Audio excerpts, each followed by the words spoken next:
Hey everyone, thanks for joining me today. Today we're going to be talking about how Azira's marketing team uses consumer behavior data for digital advertising.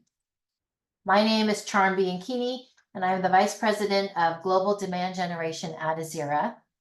And today we're going to be talking about the state of digital advertising. We'll talk about consumer behavior data, what it is, how to use it. We'll dive into audience creation, and then I'll walk you through some real life examples of how we're using consumer behavior data in our campaigns. So I don't think anyone will debate that digital advertising is here to stay. In fact, this chart from eMarketer shows the ad spending growth for digital, traditional, and total worldwide from 2022 to 2027. And you can see that digital advertising growth is going to spike in 2024. It's been going up, which is the red line, for the last couple of years. And what it really shows is that brands continue to use digital advertising. They use it to remain competitive, and they use it to really stand out through all the noise. So it is definitely here to stay.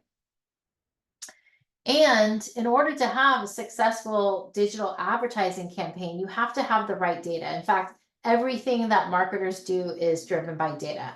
So whether it's digital advertising or doing strategy and budgeting, reporting and analytics, the campaign execution, or if you're doing account-based marketing, all of that, you need good data. But a lot of the time, the data is limited to first-party data.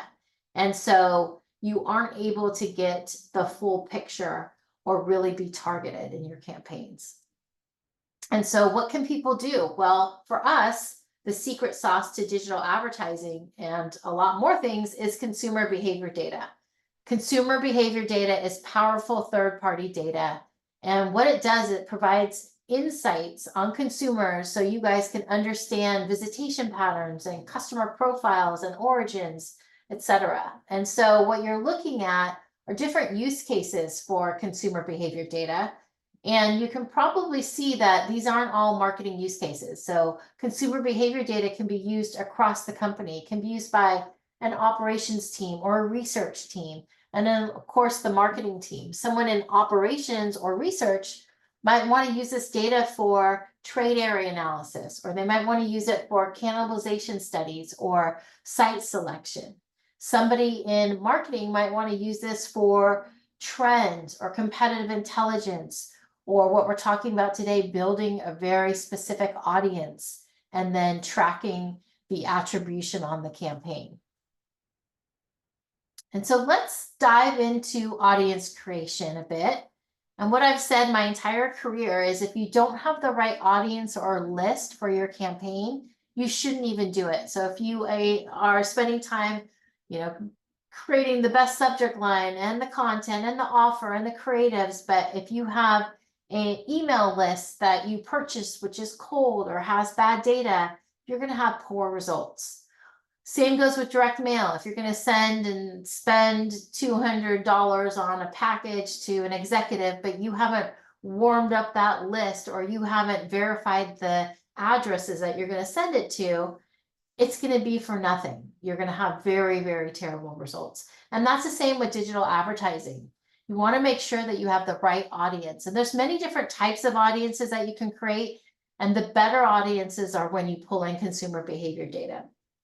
So here's some of the audiences. You can target your ideal buyer with a great offer. You can then take your ideal buyers and create lookalike audiences. You can retarget previous visitors or consumers. So maybe someone came into your restaurant and you want to retarget them. You can find people at competitor locations. So what if I am Walmart and I want to go after people who are seen at Target with an ad? That would be finding people at competitor locations. You can promote events and attractions. You can advertise experiences to in-market consumers. So perhaps if I'm in Napa, I want to advertise to someone to come to a Napa spa. And then you can feature discounts and specials on holidays and definitely a lot more. And so let's walk through some of these sample audiences. So this is all about golf, and this would be a golf lovers audience that we create.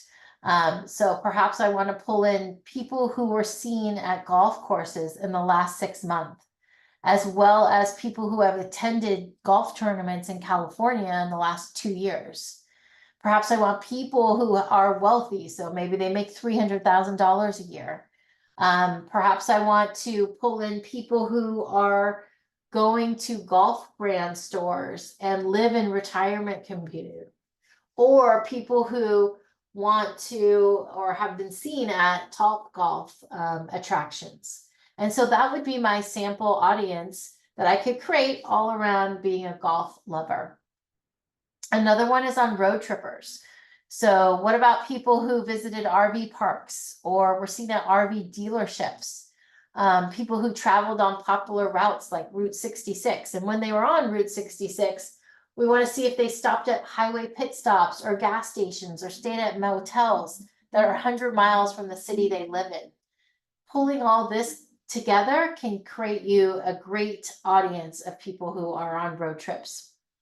Another example that isn't on here is one of our customers. If you guys remember Hurricane Ian, that was pretty devastating in Florida in 2022.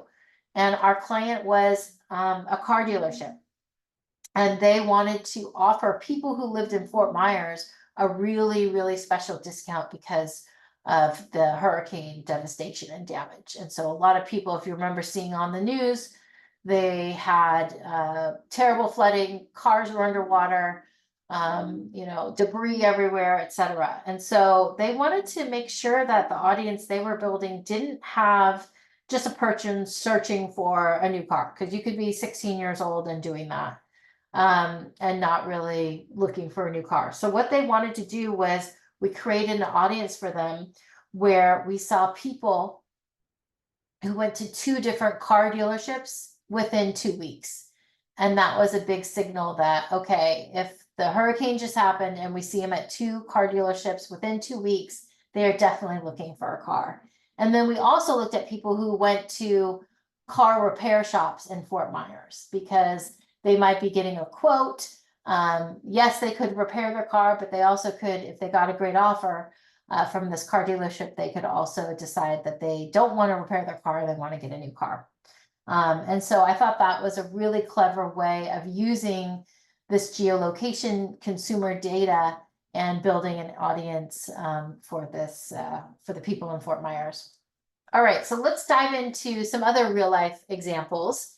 We're going to talk about 2 that Azira is doing, one for event marketing, one for tourism meetings, and then I'm going to leave you with one more client example. So here's our event marketing example, and this is more B2B. So some of the examples that I gave you before were all B2C, but this is more B2B. We are going to an event. We want to talk to brands that are there. We go to this event called ICSC. We also go to other events where we do the same play, but this one's more about what we did at ICSC last year. So we wanted to target people on digital ads in app on mobile phones and tablets. So this is thousands of apps that we use to serve up these digital ads. And it was a phased approach. So we retargeted 3 years of past attendees seen at the Las Vegas Convention Center at ICSC. So ICSC actually had a conference in 2019, 2021, and 2022. They didn't have one in 2020. So we looked at those 3 years.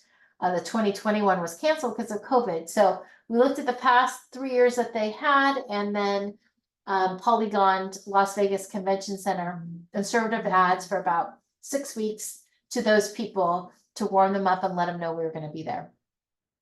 Then once the conference started, this is where we switched to real-time targeting. So I wanted to go after the people that were actually at the 2023 ICSC conference. And so we targeted them. And then once the conference stopped after those few days, then we retargeted the people again that we saw at the conference for about 4 weeks post-event. So phase 2 was the most important portion of the campaign for me. That was really the real-time targeting. And so for phase 2, we were able to serve up 957 impressions. You might think, whoa, that's not a lot, but you have to remember you're at a conference, you have to be on your mobile phone, you have to turn on one of the apps and select location services.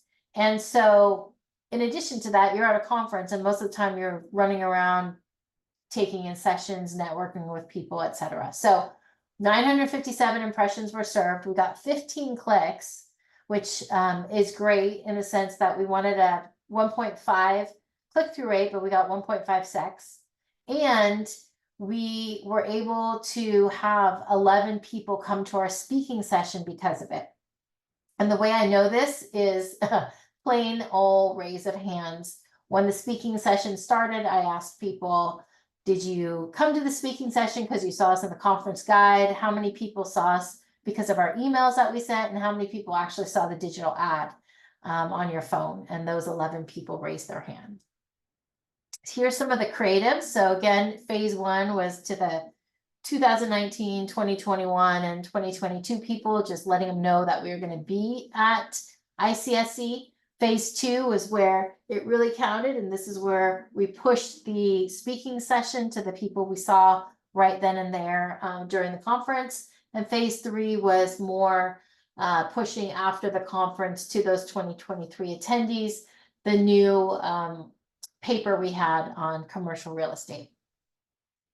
All right, so example number 2, this is used for tourism meetings. So our goal here was to penetrate the tourism market in Latin America. And unfortunately for us, we weren't really able to find a database or a way to understand who are all the key contacts.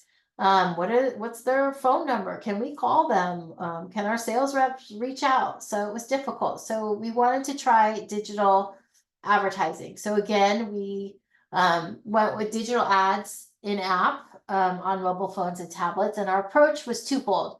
First, we wanted to target the corporate offices of where these key decision makers work. So we knew where the corporate tourism offices were in Latin America. And then there are not that many tourism conferences in Latin America. So we wanted to target decision makers that may have attended these conferences in the past 2 years. So we polygoned and figured out the dates and the locations of those conferences. And the results were great. We had 18,800 impressions, 286 clicks, which gave us a 1.52 click-through rate, and our goal again was 1.5. However, we were able to set up 6 meetings for sales. So 6 people from Latin America tourism boards reached out and agreed to meet with us. And so here's some of the creative. We had a landing page, we had an asset, and then we also had an on-demand webinar. All right, so here's the client hotel that we were working with, and they want to sell more hotel rooms, plain and simple. And again, we wanted to do digital ads in app on mobile phones and tablets, and their approach was a little bit different. They wanted to target people who stayed at their hotel the previous year. So we wanted to serve up those people an ad.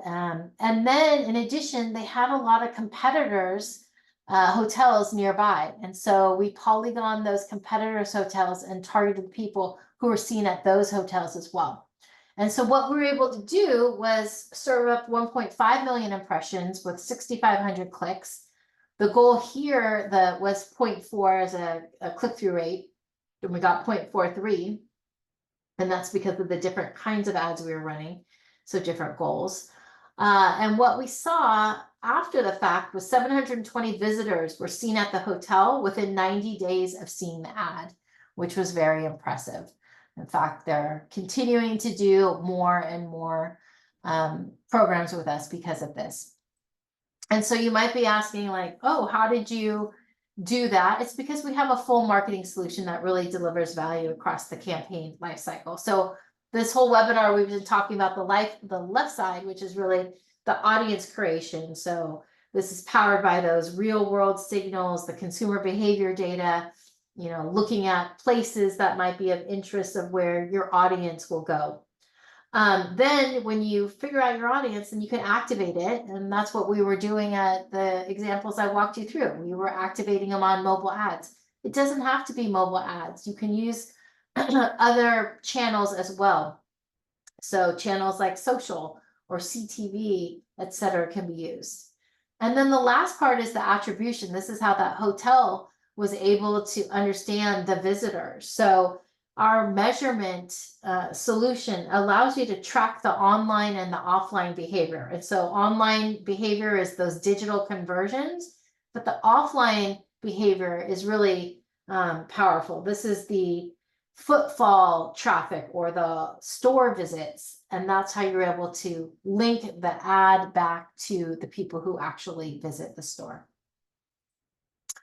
All right, so to wrap up, I've already kind of mentioned Azira. We do have a consumer behavior insights platform, and you can use it across departments. So if the operational side of the business is of interest to you, you guys can use it. Or if marketing intelligence and running campaigns and growing loyalty, these can all be used through Azira. So with that, I want to leave you with some additional information. If you want to learn more, come to Azira.com, reach out to us at info@Azira, or check out our solution pages. So thank you very much, and hopefully you found this informative and educational.